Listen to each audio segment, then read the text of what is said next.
Bonjour, le texte que nous allons étudier est un extrait de Sido de Colette, autrice du XXe siècle, qui ici nous raconte son enfance, fait une sorte d'éloge dans Sido de sa mère, son père et ses frères, à travers cette autofiction. Et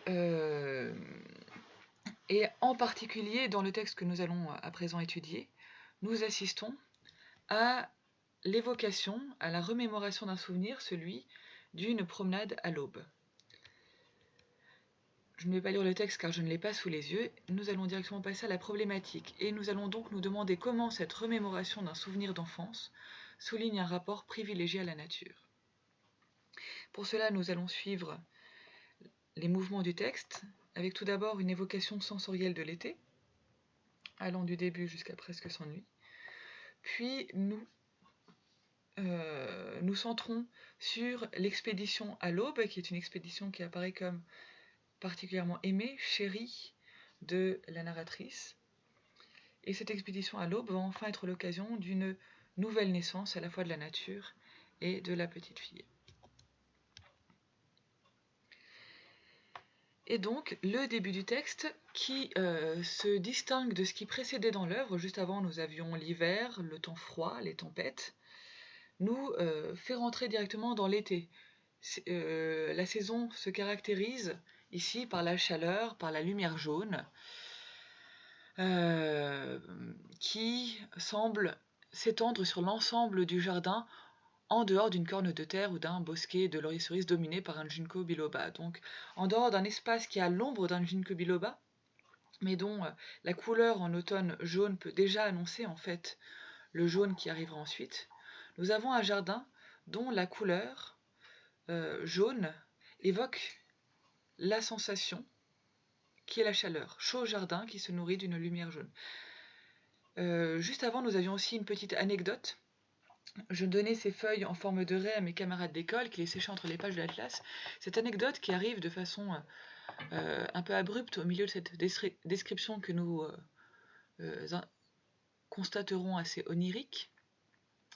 Cette anecdote ancre le récit dans le réel, fait référence à quelque chose de concret, de vécu, mais pourtant, donc ce qui forme un contraste avec le reste du texte, mais pourtant il y a déjà un petit peu de merveilleux dans cette anecdote, par exemple avec la comparaison des feuilles au poisson qui est la raie, ou avec l'image des pages de l'Atlas qui renferment les feuilles, ces pages de l'Atlas qui sont aussi l'image du voyage. Et enfin, nous arrivons donc à ce jardin et cette description du jardin qui est marquée par les différents sens, celui du toucher avec la chaleur, celui de la vision avec la lumière jaune, et d'ailleurs, celui de la vision est particulièrement invoqué car il y a une véritable profusion de couleurs. Nous avons la lumière jaune, mais juste après nous avons des tremblements rouges et violets, puis la répétition, ce rouge, ce violet, qui insiste donc sur cette espèce d'explosion de couleurs qui donne un caractère assez onirique au texte. Caractère onirique qui est aussi appuyé par le fait que ce souvenir semble incertain, comme le montre le nom tremblement, ou la négation je ne pourrais dire, qui là aussi nie la capacité à formuler une certitude, et même l'épargnorthose dépendent encore, on voit qu'elle se reprend, donc il y a une sorte de flou qui imprime ce texte, qui se poursuit d'ailleurs non par une énumération avec un rythme ternaire, été réverbéré, été traversant, été presque sans nuit, l'anaphore de été, qui donne un ton incantatoire à cet appel du souvenir, qui se fait aussi célébration du souvenir. Par la beauté de ce souvenir, on retrouve la question de la chaleur et du jaune, donc véritablement on toutes les sensations de l'été semblent tomber sur nous à travers la description. Et cette saison, ici, acquiert une forme de caractère intemporel. D'ailleurs, nous constatons qu'en dehors de l'anecdote ou des remarques que se fait la narratrice elle-même, je ne pourrais dire, nous n'avons pas encore d'évocation du jeu enfant, c'est-à-dire de la Colette enfant. Pour l'instant, nous avons un été intemporel, ce qui se voit avec le pluriel, été réverbéré, été traversant le jonc, etc., été presque sans nuit. Ce pluriel de été, la disparition du jeu, font que cette saison semble n'appartenir à aucun temps précis. Et la fin de l'énumération, été presque sans nuit, annonce la suite du texte, et d'ailleurs va être expliquée par la suite du texte, puisque nous verrons que la suite commence par la conjonction de coordination car, parce que ces étés sont presque sans nuit, non seulement parce que la durée de la nuit en est courte qu'en hiver, mais aussi parce qu'elle raccourcissait encore cette durée par des promenades qui l'obligeaient à se lever extrêmement tôt. Donc ça raccourcissait encore, pas l'été, mais la nuit. Et elle explique donc juste après, dans l'évocation de son amour pour l'aube, qui est à l'origine de ces promenades. Car j'aimais tant l'aube. On voit ici avec l'adverbe tant et l'isolement de l'adverbe déjà, un amour qui était déjà très fort à l'époque et qui existe encore pour la narratrice adulte. Amour pour l'aube, qui fait qu'elle demande, j'obtenais qu'elle m'éveillait à 3h30 du matin, elle demande à sa mère de la lever à une heure extrêmement surprenante pour une petite fille. Et nous voyons ici dans les mots utilisés, accorder, récompense, que l'aube semble être ici un présent, un cadeau, fait par la mère à la fille. Mais quelle mère est capable d'offrir l'aube à sa fille, si ce n'est Sido, qui dans ce texte comme dans beaucoup d'autres passages de l'œuvre, apparaît comme une sorte de déesse nature, capable de comprendre et de s'unir à la nature, de parler avec elle, et ici même d'offrir l'aube à sa fille. Et à partir de ce moment-là, nous pouvons constater que l'enfant Colette, le jeu qui désigne la narratrice quand elle était enfant, devient central. J'aimais l'aube, j'obtenais, je m'en allais, etc. Puisque elle va faire part d'une expérience fondatrice pour elle. Je m'en allais, un panier vide à chaque bras.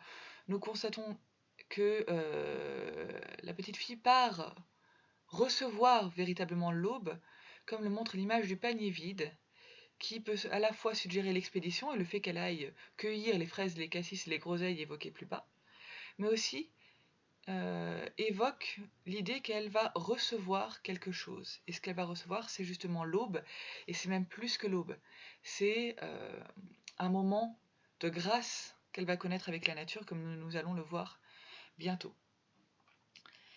Et nous pouvons enfin aussi voir, à nouveau constater, que ce texte présente un moment qui semble se détacher du réel pour Colette, puisque malgré le caractère banal, assez réaliste du lieu, des terres maraîchères, les terres où l'on cultivait les fruits et les légumes, les évocations de la nature donnent l'impression qu'on est soit dans un décor merveilleux avec le pli étroit de la rivière, le pli du terrain, mais qui ici évoque aussi les tissus, donc image qui fait de la rivière une sorte de décor, et l'énumération, les fraises, les cassis et les groseilles barbues qui terminent sur cette image quasiment de conte enfantin des groseilles barbues. Et une fois parti, c'est le moment de cette nouvelle naissance que l'enfant va connaître à travers l'aube, puisque le réel d'onirique devient quasiment mystique, spirituel, puisque tout dormait, donc le monde dort, il y a une personnification de la nature, dans un bleu originel, humide et confus. Le bleu qui évoque l'aube, le ciel, mais aussi l'eau, qui est aussi évoquée par humide et par le brouillard un peu plus loin. Eau qui évoque la naissance toujours, puisque dans le ventre de la mer, nous sommes entourés d'eau, et nous quittons cette eau en naissant.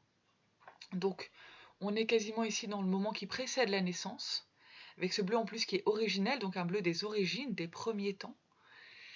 Et ensuite, pour appuyer cette idée de la naissance, nous pouvons constater que l'enfant va être baigné dans le brouillard depuis les pieds jusqu'à la tête, puisque nous voyons qu'ici le brouillard baigne d'abord les jambes, puis le torse, puis les lèvres, les oreilles et les narines.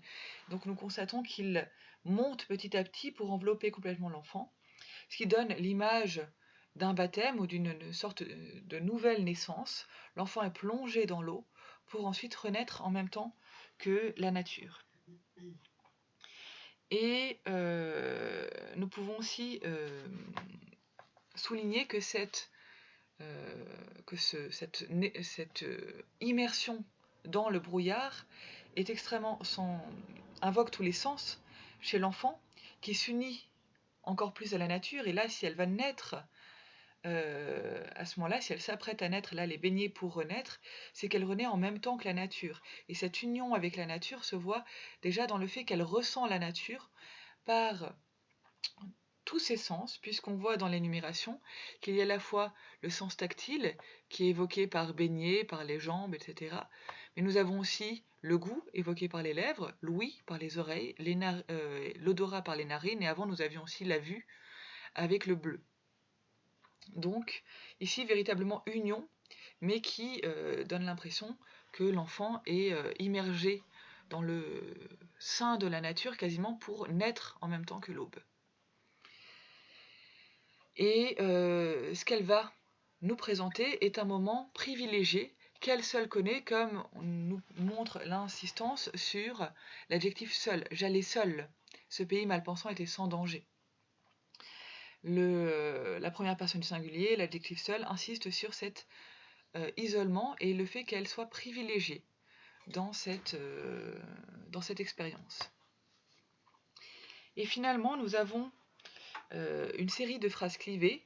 C'est sur ce chemin, c'est à cette heure, avec tout d'abord c'est, puis ensuite une partie focalisée, grâce au c'est, sur ce chemin à cette heure, qui permet d'insister sur le chemin et l'heure. Donc sur un moment, un lieu précis, qui est le moment, le lieu d'une révélation pour l'enfant. Révélation, prise de conscience, comme elle le dit juste après. Et cette prise de conscience, c'est celle d'une grâce qu'elle connaît à ce moment-là. Comme le montre l'énumération de 3 éléments centrés tout d'abord sur elle, mon prix, ensuite sur ce qu'elle reçoit, un état de grâce indicible, et enfin sur le lien qu'elle établit avec la nature, ma connivence avec, etc. Donc ici, elle montre ici que cette révélation, c'est une révélation qui non pas la centre sur elle-même, mais l'ouvre au monde, puisqu'elle passe d'elle-même, mon prix, jusqu'à la nature, ma connivence avec le premier souffle accouru, le premier oiseau, etc.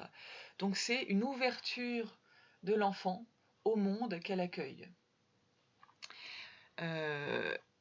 Ouverture donc de l'enfant au monde qu'elle accueille, qui lui permet de naître en même temps que ce monde, comme le montrent toutes les évocations de la naissance, cette fois la naissance du monde, qui accompagne celle de l'enfant, avec la répétition de premier, le premier, le premier, c'est même une anaphore, et la métaphore de l'éclosion de l'œuf pour le soleil, qui évoque lui aussi la naissance. C'est donc une révélation, un moment où elle se découvre une avec la nature. Ici, les souvenirs d'enfance de Colette ne restent pas enfermés dans la mémoire ou les pages d'un livre, mais ils prennent une dimension intemporelle pour devenir mythe et nous donnent d'assister à l'éclosion d'un monde neuf en même temps que l'enfant. Nous pouvons penser, en lisant ce texte, au poème Aube de Rimbaud, qui met en scène la naissance du jour à travers l'aube, à laquelle participe justement le poète enfant. Mais nous avons aussi des poèmes comme celui d'Anna de Noailles, La vie profonde, dans laquelle elle s'unit profondément avec la nature, être dans la nature ainsi qu'un arbre humain. Donc elle s'unit pleinement là aussi avec la nature. Nous pouvons aussi penser, vous choisirez une seule ouverture, au poème L'Aurore de Théophile de Viau, qui magnifie ce moment de l'aurore à travers de nombreuses images baroques extraordinaires.